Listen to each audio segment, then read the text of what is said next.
Më 7 qershor 2025, Shqipëria do të përballet me Serbinë në një ballapaqim të shumëpritur që nuk është vetëm një ndeshje futbolli, por një rikthim simbolik në një kapitull të hapur që prej tetorit të vitit 2014, stadiumi do të kumërshijë jo vetëm nga emocionet e tifozëve, por edhe nga historia e pashlyer që mbart kjo sfidë.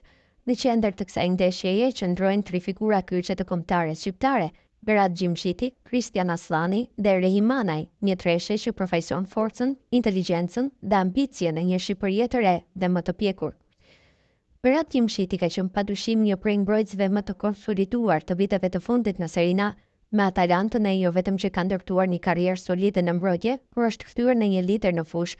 Sezoni 2024-2025 ka qenë ndër më të mirët për 31 vjeçarin, me paraqitje të qëndrueshme në Europë dhe në kampionat, duke u udhëhequr prapa vijën me disiplinë taktike dhe qetësi psikologjike. Për Shqipërinë Gjimshiti është më shumë si një mbrojtës, ai është simboli profesionalizmit dhe përgjegjësisë. Në moshën 23 vjeçare, Kristian Aslani ka nisur të konsolidohet e Interi, duke marrë gjithnjë më shumë minuta dhe përgjegjësi.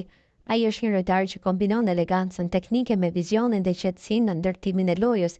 Në çdo ndeshje Aslani po dëshmon se është roli i tij në kombëtare kyç, lidhja midis mbrojtjes dhe sulmit, arkitekti i aksioneve dhe i lojës së organizuar. Përpallë Serbisë, një kundërshtar që shpesh kërkon të dominojë fizikisht mes fushën, Aslani do të ketë misionin e vështirë, por të rëndësishëm për të mbajtur kontrollin dhe për të diktuar ritmin e lojës.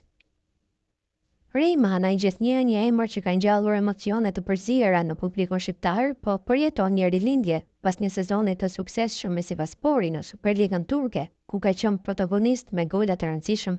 Ai po rikthehet në vëmendje si lider i ofensiv i kuqezimve, sulmuesi tipit klasik, fizik i mirë dhe instinkt quajtjeje.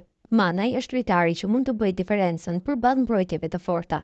Kundër Serbisë, nëse Manaj merr besimin e Silvinios, nuk do të jetë thjesht një qendër sulmues, por do të jetë një flamur në vijën e parë të sulmit, një simbol i dëshirës përfitore dhe për t'i dhënë fund një kapitulli të mbetur pezull që nga viti 2014.